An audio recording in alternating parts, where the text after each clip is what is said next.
से उसकी नज़र जैसे ही उस शीशे पे पड़ती है तो जो औरत उसके पास में बैठी थी वो सीट उसे खाली मिलती है। रामू तुरंत एक्सीलेटर दबाता है और अचानक से अपनी गाड़ी को एकदम झटका देके बंद करता है। भरी सर्दी में रामू के पसीने पसीने हो जाता है। तभी दोस्तों वही औरत ट्रक की हेडलाइट्स में रोड पर खड़ी हुई दिखाई देती है। कुछ नहीं बोलती, सिर्फ मुस्कुराते हुए बोलती है, जो इस रास्ते पर आता है वह कभी भी अपनी मंजिल तक नहीं पहुंच पाता।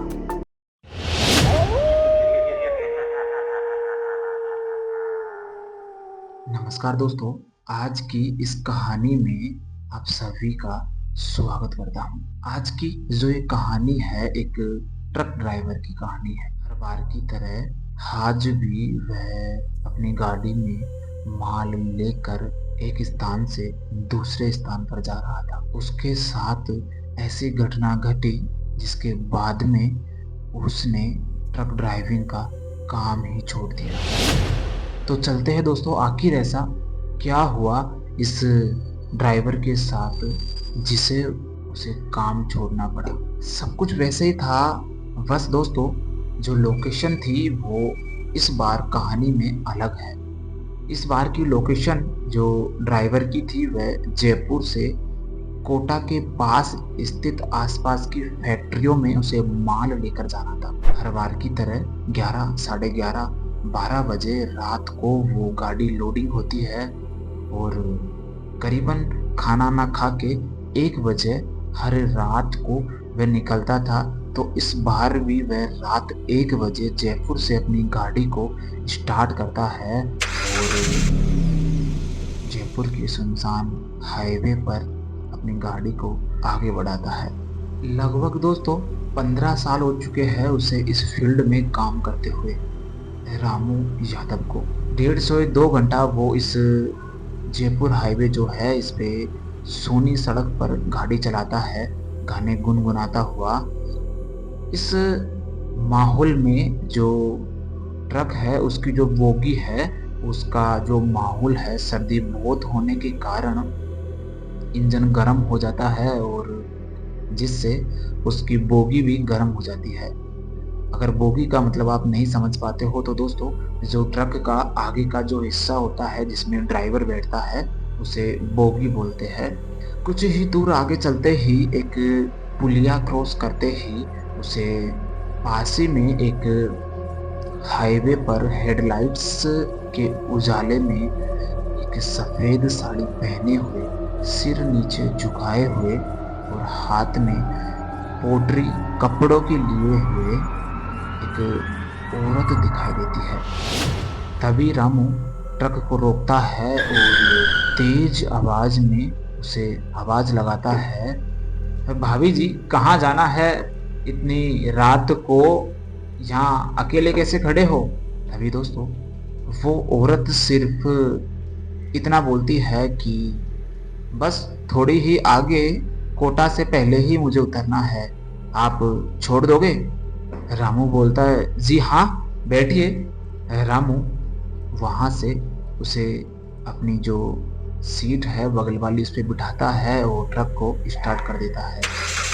लेकिन दोस्तों जैसे ही 2-5 मिनट चलने के बाद में ही जो ट्रक की जो बोगी है जो काफी गर्म हो रही थी, उस औरत के बैठने के बाद में ही एकदम वहाँ का टेम्परेचर थोड़ा डाउन हो जाता है, यानी वह बोगी का जो टेम्परेचर है वो ठंडा होने लगता है। रामू गाने गुनगुनाते हुए ट्रक को बड़ी आसानी से आगे चला रहा था। ठंडी हवा, बादल गरज रहे थे और सूनी सड़क पर सिर्फ ट्रक के चलने की आवाज आ रही थी। तभी दोस्तों वह पास ही में बैठी औरत से बातें करने लगता है और पूछता है कि भाभी जी इतनी रात को आप कहाँ से आ रहे हो, आपके घर वाले नहीं डांटते आपको, वो इंतजार नहीं कर रहे होंगे आपका। तभी वह औरत बोलती है जी भाऊजी पहले डांटा करते थे, अब सब सो गए हैं। इसका मतलब रामू समझ नहीं पाता। वह इग्नोर करता है और अपने गाने गुनगुनाते हुए ट्रक पर ध्यान देता है। दोस्तों, ट्रक चल रहा होता है बड़े ही आसानी से, कोई प्रॉब्लम नहीं होती। तभी दोस्तों अचानक से जो रामू है उसकी नज़र जो बोगी में लगे हुए शीशे पर पड़ती है, जिससे पीछे का पोर्शन दिखता है। अचानक से उसकी नज़र जैसे ही उस शीशे पे पड़ती है तो वह देखता है कि जो उसके पिछली वाली सीट पर, यानी मैं कहूँ तो वो जो वाइट साड़ी में जो औरत उसके पास में बैठी थी, वो सीट उसे खाली मिलती है। तभी दोस्तों रामू के सिर पर पसीने पसीने हो जाते हैं। रामू तुरंत एक्सीलेटर दबाता है और अचानक से अपनी गाड़ी को एकदम झटका देके बंद करता है और उतरकर वह देखता है, पहले बोगी चेक करता है, फिर ट्रक के चारों तरफ घूमकर पीछे जो गेट होता है उसको जाके चेक करता है तो उसके ताला लगा रहता है। वह को पूरे ट्रक को घूमकर आकर वापस आके बोगी में देखता है तो बोगी उसे खाली मिलती है। फिर दोस्तों एकदम घबरा जाता है और पूरे शरीर भरी सर्दी में रामू के पसीने पसीने हो जाता है। तभी दोस्तों थोड़ी दूर आगे वही औरत ट्रक से बाहर ट्रक की हेडलाइट्स में रोड पर खड़ी हुई दिखाई देती है। रामू हड़बड़ा जाता है और उसे बोलता है, आप कब से यहाँ खड़े हैं? ये रास्ता कहाँ जाएगा? और तभी दोस्तों वह औरत कुछ नहीं बोलती, सिर्फ मुस्कुराते हुए बोलती है, जो इस रास्ते पर आता है वह कभी भी अपनी मंजिल तक नहीं पहुंच पाता। यहाँ आने की तुमने सबसे बड़ी भूल कर दी। वह दोस्तों इतना सुनकर अपनी गाड़ी को हवा से बात करवा देता है, यानी कि मैं कहूँ तो गाड़ी की स्पीड इतनी तेज हो जाती है कि वह खुद को पता नहीं होता कि ट्रक कितनी स्पीड में चल रही होती है। आगे जाकर वह डरता हुआ करीबन दोस्तों खाली सुनसान सड़क, उसके दिमाग में बार बार वही डर कि उस औरत को मैंने यार ट्रक रोककर उतारा भी नहीं था, वो गई कहाँ और अचानक से गायब कैसे हो गई। वह थोड़ी ही दूर आगे चलता है तो उसे एक ढाबा दिखाई देता है। दोस्तों वह ढाबे के पास जाके गाड़ी रोकता है तो वहाँ सोचता है कि कोई आदमी होंगे। अंदर जाके देखता है तो एक आग जलाकर एक बुजुर्ग आदमी बैठा हुआ होता है। तभी दोस्तों वह उस बाबूजी से, उस बुजुर्ग व्यक्ति से पूछता है कि दादा ये रास्ता कहाँ जाएगा और कोटा यहाँ से कितनी दूर है?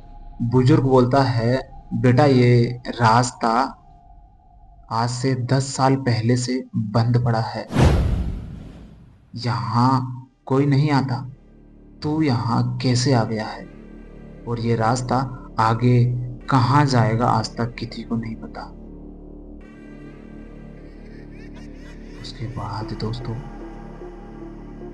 वह उस बुजुर्ग से पूछता है कि क्यों, क्या आप यहाँ कब से हो, कैसे हो?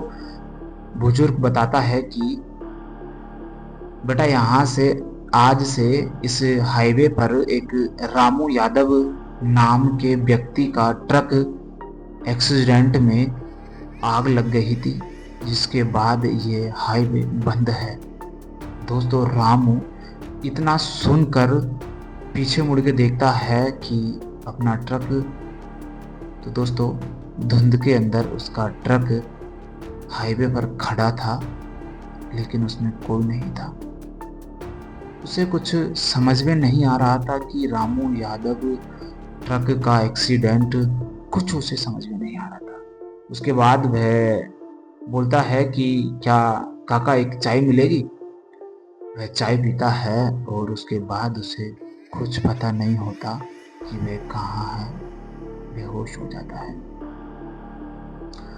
अगली सुबह वह दोस्तों एक खाली सड़क पर अपने ट्रक के साथ मिलता है। ड्राइवर रामू को यह भी पता नहीं होता कि वो है कहाँ। दोस्तों उसके बाद में रामू के घर वाले उन्हें आसपास कहीं देवी देवताओं के दिखाते हैं तो बोलते हैं कि इसकी किस्मत बहुत अच्छी है कि इसके गले में हनुमान जी का ताबीज जो बंधा था कि इसे कुछ नहीं हुआ, नहीं तो जिन बुरी शक्तियों ने इसे घेरा था वहां से बचकर आना संभव ही नहीं, असंभव है। उसके बाद में रामू ने उस ट्रक ड्राइविंग का काम ही छोड़ दिया। कैसी लगी दोस्तों आज की कहानी, यहीं दी एंड करता हूँ।